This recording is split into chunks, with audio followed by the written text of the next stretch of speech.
Start. उत्तर और पश्चिमी भारत में गर्मी ने अपना प्रचंड रूप दिखाना शुरू कर दिया है। कई राज्यों में तापमान 46 डिग्री के पार पहुंच गया है।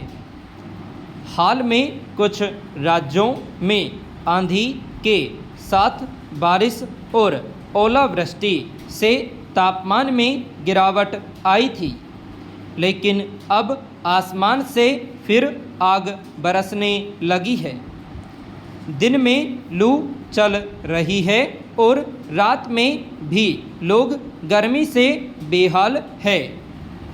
कृत्रिम उपकरणों के जरिए राहत पाने के लिए बिजली की मांग में भी लगातार बढ़ोतरी हो रही है।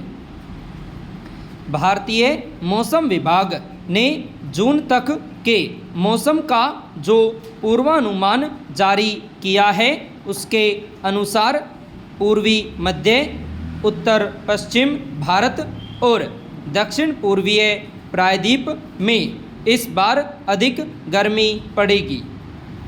जाहिर है कि आने वाले दिनों में तापमान और ज़्यादा बढ़ने से आम लोगों की परेशानी भी बढ़ेगी, मगर सवाल है कि हर साल गर्मी, सर्दी और आंधी बारिश के क्रम में इतना ज़्यादा उतार चढ़ाव क्यों आ रहा है। मौसम चक्र में इस बदलाव की वजह क्या है? क्या इसके पीछे प्राकृतिक कारण हैं या फिर पर्यावरण को नुकसान पहुंचाने वाली मानव गतिविधियां इसके लिए जिम्मेदार है? पैरा।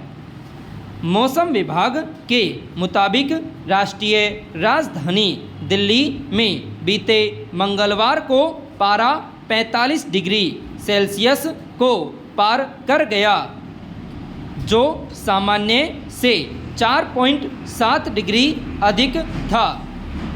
मौसम वैज्ञानिकों का कहना है कि पिछले कुछ दिनों से उत्तर पश्चिमी हवाएं राजस्थान के थार रेगिस्तान और मध्य पाकिस्तान के कुछ हिस्सों से दिल्ली की ओर बह रही है।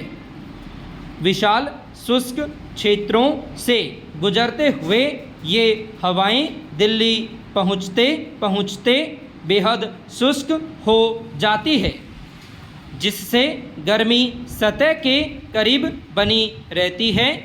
इस बीच दिल्ली में बिजली की अधिकतम मांग 7,776 मेगावाट से ज़्यादा हो गई है, जो हाल के वर्षों की तुलना में मई में तेज वृद्धि को दर्शाती है।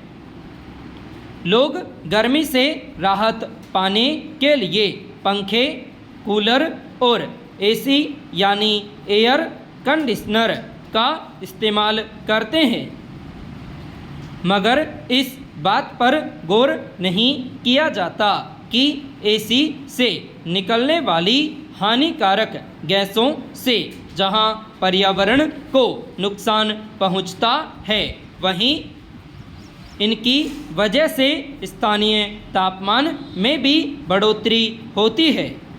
यानी जिन उपकरणों से घर को ठंडा रखने की कोशिश की जाती है, वही तापमान बढ़ने का कारण भी बनते हैं। पैरा। मौसम विशेषज्ञों के मुताबिक गर्मी, सर्दी, बारिश और बाढ़ की चरम स्थितियां जलवायु परिवर्तन और वैश्विक ताप की वजह से पैदा हो रही है। इसमें मौसम का प्राकृतिक चक्र प्रभावित हो रहा है। वनों की कटाई, शहरों में कंक्रीट के जंगलों का बढ़ता दायरा, प्राकृतिक संसाधनों का अंधाधुंध दोहन और जीवाश्म ईंधन के इस्तेमाल से पर्यावरण में लगातार बदलाव हो रहे हैं, जिसके परिणाम स्वरूप तापमान सामान्य से अधिक हो रहा है। ऐसे में जरूरी है कि पर्यावरण को नुकसान पहुंचाने वाली मानव गतिविधियों को सीमित करने और चरम मौसमी घटनाओं से निपटने के लिए ठोस उपाय किए जाएं। हाल में उत्तर प्रदेश में आंधी, बारिश और ओलावृष्टि की वजह से जैसे हालात पैदा हुए, उसने एक बार फिर यही दर्शाया कि मौसम की मार से बचाव के लिए एहतियात बरतने और सटीक पूर्वानुमान को लेकर अभी बहुत कुछ किए जाने की आवश्यकता है। राज्य में इस दौरान 24 घंटों के भीतर 100 से अधिक लोगों की जान चली गई। बहरहाल अभी गर्मी से कोई राहत मिलने की उम्मीद नहीं है, क्योंकि मौसम विभाग का अनुमान है कि उत्तर और पश्चिमी भारत के कई हिस्सों में 24 मई तक लू की स्थिति बनी रहेगी। पैरा उत्तराखंड अपने प्राकृतिक सौंदर्य, ऊंची ऊंची चोटियों और धार्मिक स्थलों की वजह से दुनिया भर में प्रसिद्ध है। पर्यटन का कारोबार राज्य की अर्थव्यवस्था का मुख्य आधार है। खासकर चार धाम यात्रा के लिए यहाँ साल भर श्रद्धालुओं का तांता लगा रहता है। राज्य में पर्यटकों की संख्या बढ़ती जा रही है, लेकिन उस लिहाज से व्यवस्थागत ढांचे का विस्तार नहीं हो पाया है।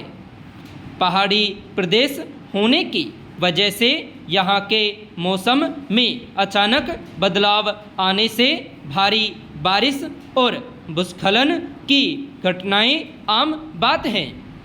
ऐसे में पर्यटकों को कई तरह की मुश्किलों का सामना करना पड़ता है। यही नहीं, पर्यटकों को ले जाने और वापस लाने वाले हेलीकॉप्टर के हादसाग्रस्त हो जाने की घटनाएं भी सुरक्षा को लेकर चिंता बढ़ा रही है। ऐसी ही एक घटना बुधवार सुबह हुई, जब बद्रीनाथ से तीर्थ यात्रियों को लेकर लौट रहे एक हेलीकॉप्टर को तकनीकी कारणों से टिहरी के चांबा आराकोट क्षेत्र में आपात स्थिति में उतारना पड़ा। इस दौरान बिजली की तारों के संपर्क में आने से हेलीकॉप्टर के पिछले हिस्से को नुकसान पहुंचा। हालांकि उसमें सवार यात्री सुरक्षित हैं।